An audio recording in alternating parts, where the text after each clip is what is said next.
আসসালামু আলাইকুম। অ্যাকাউন্টিং 8 চ্যানেলে আপনাদেরকে স্বাগত জানাচ্ছি। আমরা আজকে আলোচনা করব জাবেদা নিয়ে, ক্রয় সংক্রান্ত জাবেদা নিয়ে আমরা আলোচনা করব। আমরা পূর্বের একটি ক্লাসে মূলধন সংক্রান্ত জাবেদা নিয়ে আলোচনা করেছি। সেই জাবেদাগুলো শেখার সময় কিন্তু আমরা জেনেছি যে ব্যবসায় প্রতিষ্ঠানে যা কিছু আসবে সেটি হলো ডেবিট, আর ব্যবসা থেকে যা কিছু চলে যাবে সেটি হলো ক্রেডিট।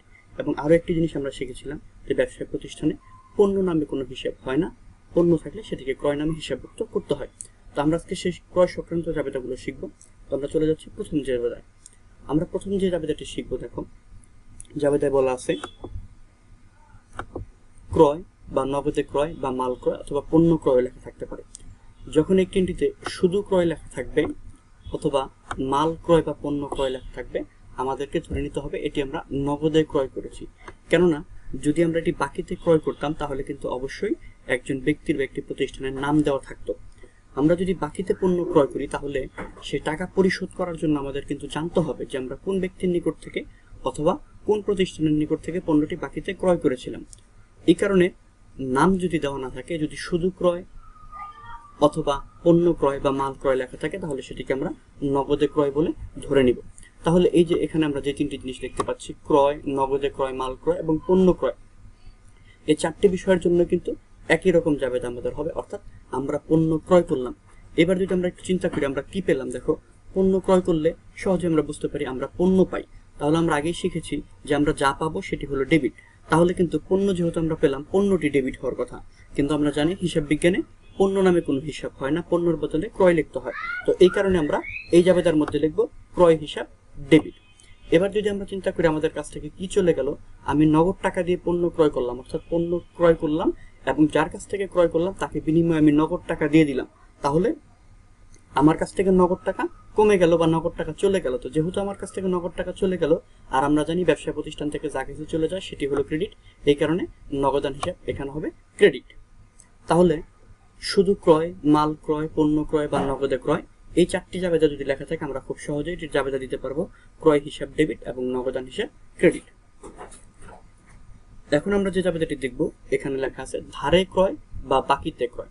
অর্থাৎ আমরা যদি পণ্য ক্রয় করি কিন্তু বিনিময়ে যদি তাকে টাকা না দেই সেটিকে বলা হয় ধারে ক্রয় বা বাকিতে ক্রয়। তো এটি জাবেদাটি কেমন হবে আমরা দেখি। আমরা ধারে ক্রয় করি আর বাকিতে যাই ক্রয় করি না কেন, আমরা কিন্তু পণ্য পাবো। তো আমরা যদি পণ্য পাই তাহলে পণ্যটা ডেবিট হওয়ার কথা।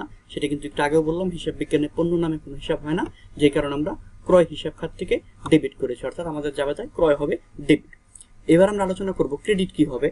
দেখো এখানে কিন্তু আমরা কোনো নগদ টাকা প্রদান করিনি, অর্থাৎ আমার কাছ থেকে কোনো নগদ টাকা কমে যায়নি বা চলে যায়নি। কিন্তু যেহেতু আমি তার কাছ থেকে পণ্য ক্রয় করেছি, টাকা প্রদান করিনি, ভবিষ্যতে কিন্তু আমার অবশ্যই তাকে টাকা প্রদান করতে হবে, অর্থাৎ সে আমার কাছে টাকা পাবে। তো ব্যবসা প্রতিষ্ঠানের কাছে যে বা যারা টাকা পায় তাদেরকে বলা হয় প্রদেয় হিসাব।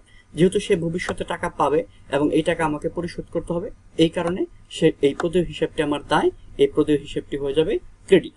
তাহলে বাকিতে পণ্য ক্রয় করলে বা ধারে পণ্য ক্রয় করলে আমাদের জাবেদাটি হচ্ছে ক্রয় হিসাব ডেবিট এবং প্রদেয় হিসাব ক্রেডিট। আমরা ইচ্ছে করলে এই প্রদেয় হিসাবের বদলে পাওনাদারটাও লিখতে পারি, তবে প্রদেয় হিসাবটা লেখাই যুক্তিযুক্ত। 3 নম্বরে যে জাবেদাটি আমরা দেখতে পাচ্ছি সাকিবের নিকট হতে ক্রয়। দেখো এখানে একটি নাম দেওয়া আছে সাকিবের নিকট থেকে ক্রয়। তো আমরা কিছুক্ষণ আগে প্রথম জাবেদা করার সময় কিন্তু আমরা শিখেছি যে যদি কারোর নাম দেওয়া থাকে তাহলে সেটি হয় বাকিতে বা ধারে, অর্থাৎ নাম দেওয়া থাকলে হবে বাকিতে। তো এখানে যেহেতু আমরা সাকিবের নাম দেখতে পাচ্ছি, তো আমরা ধরে নিতে পারি যে এটি আমাদের বাকিতে ক্রয় হয়েছে। তো বাকিতে ক্রয়ের জাবেদা কিন্তু আমরা 2 নম্বরেই শিখেছি যে আমরা যেহেতু পণ্য পাই ক্রয় হিসাব ডেবিট, আর যেহেতু সে আমার কাছে ভবিষ্যতে টাকা পাবে, তাকে টাকা পরিশোধ করতে হবে, এই কারণে পাওনাদার হিসাব ক্রেডিট। তাহলে সাকিবের নিকট থেকে পণ্য ক্রয় মানে অন্য কোনো ব্যক্তির নাম দেওয়া থাকতে পারে অথবা কোনো প্রতিষ্ঠানের নাম দেওয়া থাকতে পারে। যদি আমরা কোনো ব্যক্তি বা কোনো প্রতিষ্ঠানের নিকট থেকে পণ্য ক্রয় করি তাহলে আমাদের জাবেদা হবে ক্রয় হিসাব ডেবিট এবং প্রদেয় হিসাব ক্রেডিট। 4 নম্বরে যে জাবেদা লেখা আছে দেখো সাকিবের নিকট হতে নগদে ক্রয়। সাকিবের নিকট থেকে নগদে ক্রয়, দেখো এখানেও নাম দেওয়া আছে সাকিব, কিন্তু এই নগদে কথাটি বলা আছে যে আমরা তার কাছ থেকে কিভাবে ক্রয় করেছি, নগদে ক্রয় করেছি।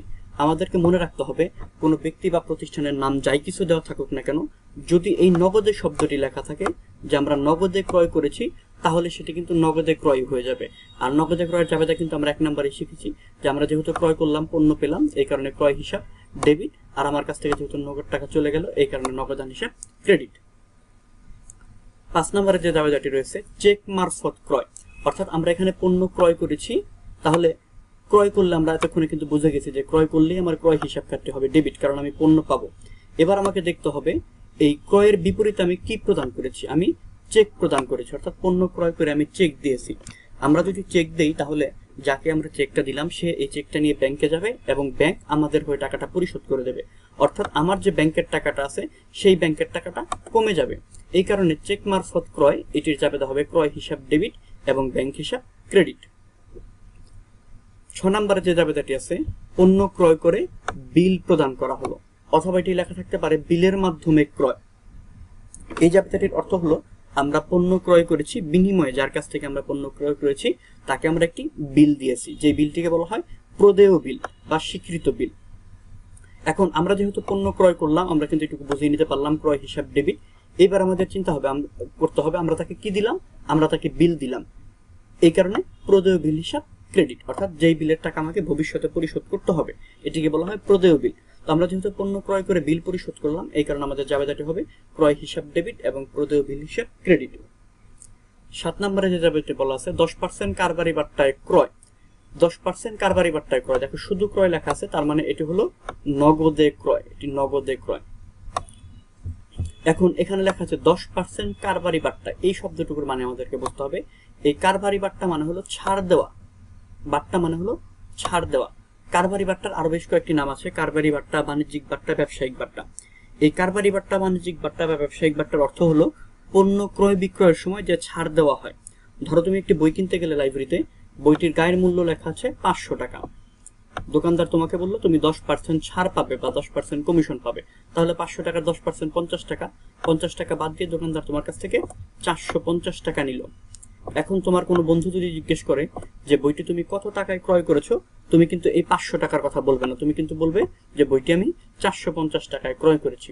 ঠিক একই রকম ভাবে যদি কেউ দোকানদারকে জিজ্ঞেস করে যে ভাই আপনি বইটি কত টাকায় বিক্রি করেছেন, সেও কিন্তু বলবে না বইটি আমি 500 টাকায় বিক্রি করেছি, সেও কিন্তু বলবে বইটি আমি 450 টাকায় বিক্রি করেছি। অর্থাৎ এইটুকু থেকে আমরা বুঝতে পারলাম যে এই কারবারি বাট্টা বা বাণিজ্যিক বাট্টা, ব্যবসায়িক বাট্টা অথবা ক্রয় বাট্টা বা বিক্রয় বাট্টা, এই বাট্টাগুলো ক্রেতা বিক্রেতা কারো বইতেই হিসাবভুক্ত হয় না, শুধুমাত্র মূল টাকা থেকে বাদ দিয়ে দিতে হয়। তো আমরা তো এখন এই কাজটাই করব। আমরা প্রথমে কিন্তু বুঝতে পেরেছি ক্রয় মানে হলো নগদে ক্রয়, এই কারণে আমরা নগদে ক্রয়ের জাবেদা দিয়ে দিলাম ক্রয় হিসাব ডেবিট এবং নগদান হিসাব ক্রেডিট। এবার আমরা টাকাটা নির্ণয় করব। দেখো এখানে বলা আছে 5000 টাকা এবং বাট্টা বলা আছে 10%, আমরা জানি 5000 এর 10% হলো 500 টাকা, তাহলে 5000 থেকে আমরা 500 বাদ দিয়ে দিই, তাহলে কিন্তু আমরা পেয়ে যাব 4500 টাকা বা 4500 টাকা। তাহলে এই জাবেদায় টাকা কিন্তু আমাদের লিখতে হবে 4500 টাকা, এই জিনিসটা আমাদেরকে খেয়াল রাখতে হবে। পরবর্তী যে জাবেদাটি রয়েছে পণ্য ক্রয় করে নোট প্রদান, এরকম একটি জাবেদা কিন্তু আমরা 6 নম্বরেও করেছি, সেখানে ছিল বিল প্রদান, এখানে বলা আছে নোট প্রদান। তো আমরা যেহেতু পণ্য ক্রয় করলাম তাহলে ক্রয় হিসাব ডেবিট এবং 6 নম্বর জাবেদা আমরা বিল দিয়েছিলাম, এই কারণে আমরা লিখেছিলাম প্রদেয় বিল, তো এখানে লিখতে হবে প্রদেয় নোট হিসাব, প্রদেয় নোট হিসাব ক্রেডিট। এই জাবেদাটি অন্যভাবেও থাকতে পারে, সেটি পাশেই লেখা আছে যে নোটের মাধ্যমে পণ্য ক্রয়, এটি লেখা থাকলেও এই সেম একই জাবেদাটি হবে ক্রয় হিসাব ডেবিট এবং প্রদেয় নোট হিসাব ক্রেডিট। 9 নম্বরে যে জাবেদাটি আছে এটি একটি বড় জাবেদা, অর্থাৎ সবগুলো বিষয়কে আমরা একসাথে করেছি, যে 50,000 টাকার মাল ক্রয় করে 20,000 টাকা নগদে, 10,000 টাকা চেকে ও 10,000 টাকা বিলের মাধ্যমে পরিশোধ। তাহলে এখানে দেখো আমরা পণ্য ক্রয় করলাম 50,000 টাকা, আমরা টাকা তাকে দিয়েছি কিভাবে, নগদে 20,000, চেকে 10,000, তাহলে মোট টাকার পরিমাণ হলো 30,000, বিল দিলাম 40,000, তাহলে সর্বমোট বিল দিলাম আমরা 10,000 টাকা, তাহলে তাকে আমরা সর্বমোট 40,000 টাকা প্রদান করেছি, কিন্তু পণ্য কিন্তু আমরা ক্রয় করেছিলাম 50,000 টাকা। এ থেকেই কিন্তু বোঝা যায় যে 10,000 টাকা এখনো বকেয়া আছে, অর্থাৎ আমরা তাকে সেই টাকাটা প্রদান করিনি। এটা আমাদেরকে জাবেদা বের করার আগে এই হিসাবটা করে নিতে হবে। এখন আমরা জাবেদা করি, যেহেতু আমরা পণ্য ক্রয় করলাম তাহলে ক্রয় হিসাব ডেবিট, আর পণ্য ক্রয় করলাম আমরা 50,000 টাকা, এই কারণে ডেবিটে পুরো 50,000 টাকায় আমরা লিখবো। আমরা পণ্য ক্রয় করে 20,000 টাকা দিলাম নগদে, তাহলে আমাদের কাছ থেকে নগদ টাকা কমে গেল 20,000, এই কারণে নগদান হিসাব ক্রেডিট 20,000 টাকা। এরপর আমরা তাকে 10,000 টাকার চেক দিলাম, আমরা আগে শিখেছি চেক দিলে ব্যাংকের টাকা কমে, এই কারণে ব্যাংক হিসাব ক্রেডিট 10,000 টাকা। এরপর তাকে আমরা 10,000 টাকার বিল দিয়েছি, আমরা জানি বিল দিলে আমাদের লিখতে হয় প্রদেয় বিল হিসাব, তাহলে প্রদেয় বিল আমরা লিখলাম 10,000 টাকা। এখন যে হিসেবটি আবার বলে দিচ্ছি যে আমরা 50,000 টাকার পণ্য ক্রয় করেছিলাম, কিন্তু তাকে আমরা মোট টাকা দিলাম 40,000, টাকা, চেক এবং বিল মিলে 40,000, এর মানে হলো আমার আরো 10,000 টাকা বকেয়া আছে, সেই 10,000কে লিখতে হবে প্রদেয় হিসাব বা পাওনাদার হিসাব ক্রেডিট 10,000 টাকা। তাহলে আমাদের এই জাবেদাটি শেষ হয়ে গেল। তো এই কয়েকটি জাবেদাই মূলত পণ্য ক্রয় সংক্রান্ত থেকে থাকে, এর বাইরে খুব বেশি জাবেদা থাকে না। এই ধারাবাহিকতায় আমরা বাকি যে বিষয়গুলো আছে বিক্রয় এবং অন্যান্য বিষয়গুলো, সেগুলো নিয়ে আমরা ধারাবাহিকভাবে আলোচনা করব। তো সেই আলোচনাগুলো সবার আগে পাওয়ার জন্য তোমরা এই চ্যানেলটিকে সাবস্ক্রাইব করে পাশে থাকা বেল আইকনটি ক্লিক করে রাখতে পারো। ধন্যবাদ সকলকে।